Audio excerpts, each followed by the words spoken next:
All right, we are ready for another social studies lesson. Like I said, we're going to continue talking about slavery. And this is a little text today. It's 4 pages long called Divided Lines. It kind of goes over what we went over yesterday and it adds a little bit more information. And you will have 10 questions from this text to answer today. So make sure you pay close attention. So let's read Divided Lines. I will put this text with your questions so you can easily access it to find the answers in the text. When the founding fathers wrote the U.S. Constitution in 1787, they argued about slavery. Do you remember that when we talked about the Constitutional Convention and they were trying to come up with a government for our country and they were arguing about slavery and whether they should end it or not?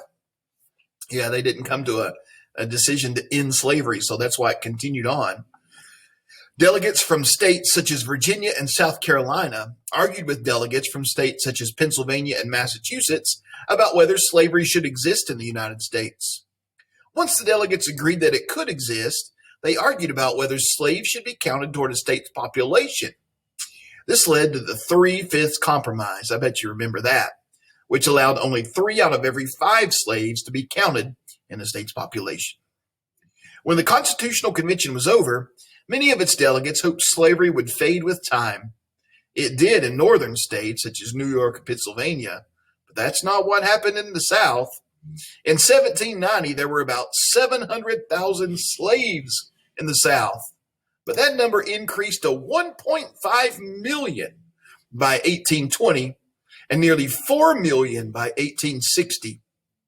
Remember the chart we looked at yesterday and how the cotton was like down here and then every year it grew more and more, and I said slavery did too? Well, there you go, from 700,000 to 4 million. Most of these slaves worked on large cotton, sugar, and tobacco farms called plantations. However, slaves did all sorts of things. Some worked in houses as maids or cooks. Some were hired out by their slaveholders to work for other people and earn money that went back to the slaveholder. These hired out slaves might have worked in factories that made bags or spun cotton into thread. They might work as carpenters, bricklayers, or painters. Here you see an ad, somebody wanting some slaves. They're wanting 100 slaves here, and how much they're going to pay somebody for those slaves if they hired out their slaves to do the job here. This advertisement appeared in the February 20th, 1857, Athens, Tennessee Post newspaper. So this is an ad from Tennessee. In the South, slavery was everywhere you looked. Every newspaper ran advertisements about runaway slaves and about enslaved people who were being sold. Banks loaned money so people could buy more slaves. Local governments and colleges even bought or hired slaves. So look here, this map shows free states in the blue and red and slave states in the red after the Missouri Compromise, which we're about to read about. Look where all the slave states are. They're all in the South, and look where all the free states are. They're in the North. That's because, remember, in the North, there were a lot of more factories, a lot bigger cities. In the South, that's where the crops grew better. There were lots of big farms that the slaves worked on. Lots more slaves in the South. So let's read about Missouri Compromise. States that had slavery were so different from states that didn't have slavery that arguments eventually broke out between them. One of these arguments led to the Missouri Compromise of 1820, which had to do with the expansion of slavery into territories west of the Mississippi River. As slavery grew in the South and faded in the North, people in both regions of the country worried about being outnumbered in Congress by people in the other. In 1820, the U.S. had 22 states. 11 of them were free states and 11 were slave states. This meant that there were 22 senators from slave states and 22 senators from free states. Well, that's nice. It keeps it all even, doesn't it? But what if we add another free state? That means there's going to be more free states than slave states, and they don't want to be outnumbered. When Missouri asked Congress to be admitted into the U.S. as a slave state, a huge debate took place. People from free states were worried that if Missouri was admitted as a slave states would get the upper hand. They would get more votes in Congress. People were also concerned that slavery might spread as new states formed from the Louisiana Purchase were added. So they were worried that as new states are being added to the United States, like we've been reading about, that these new states, they would be more and more slave states for our country. In the end, a compromise, remember an agreement where both sides get something, was worked out. Missouri was admitted as a slave state, while Maine was admitted as a free state. So you kept it even. You add one more slave state, you add one more free state, and then you'll add one more slave state. You just always keep it even. Also, the decision was made that slavery would not be allowed in any other part of the U.S. north of 36 degrees, 30 minutes latitude, Missouri's southern boundary. So let's go back 1 second. Missouri's southern boundary is this right here. See this line right here? That's the latitude line they're talking about, going straight across. So any state, they say, any area that becomes a state below that line can be a slave state, but any new state above that line is to be a free state. So that was part of the agreement there. A rebellion. Let's read about Nat Turner's rebellion. This is a picture of Nat Turner and others planning a rebellion. In areas where slavery existed, slaves often outnumbered slaveholders. Even though slaveholders sometimes kept slaves in chains and tried to keep weapons away from slaves, there were sometimes rebellions. The best-known slave rebellion occurred in August 1831. It was led by a man named Nat Turner and took place in Southern Virginia.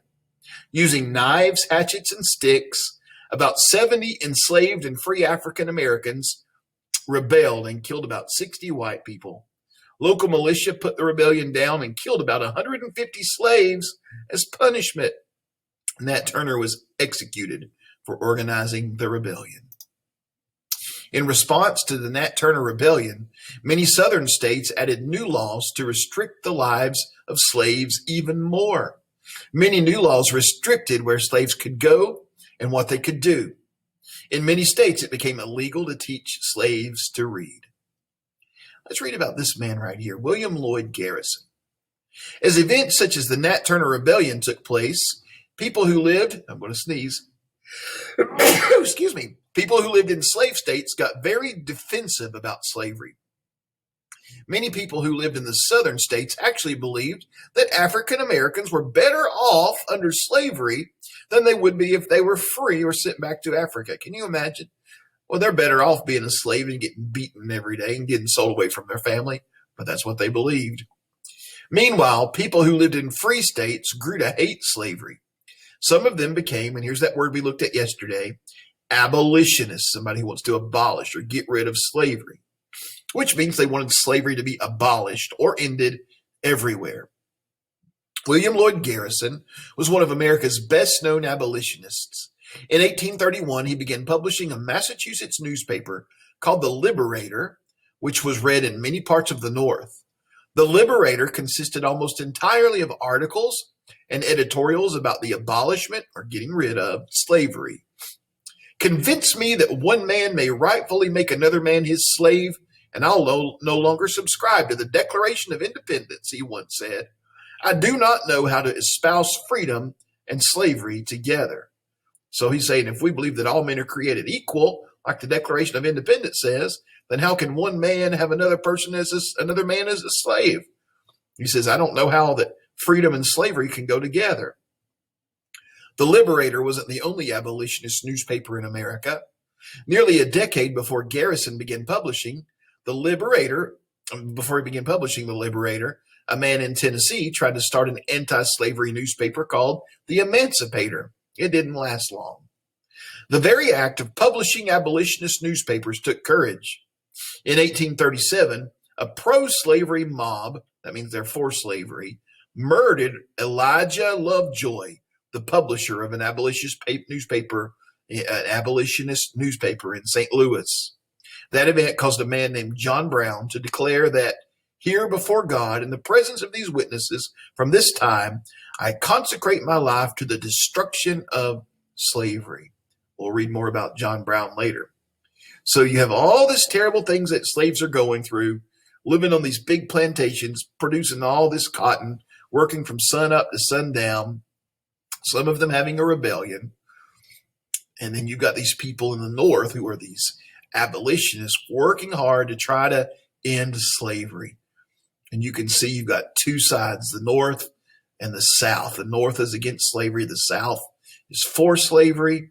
And all this argument is going to lead to another war we'll get to eventually, the Civil War, the North versus the South. Well, like I said, you've got 10 questions about this today. I'm going to put a little video about Nat Turner's rebellion on the next slide, so you can watch it and then go do your questions for today. See you later.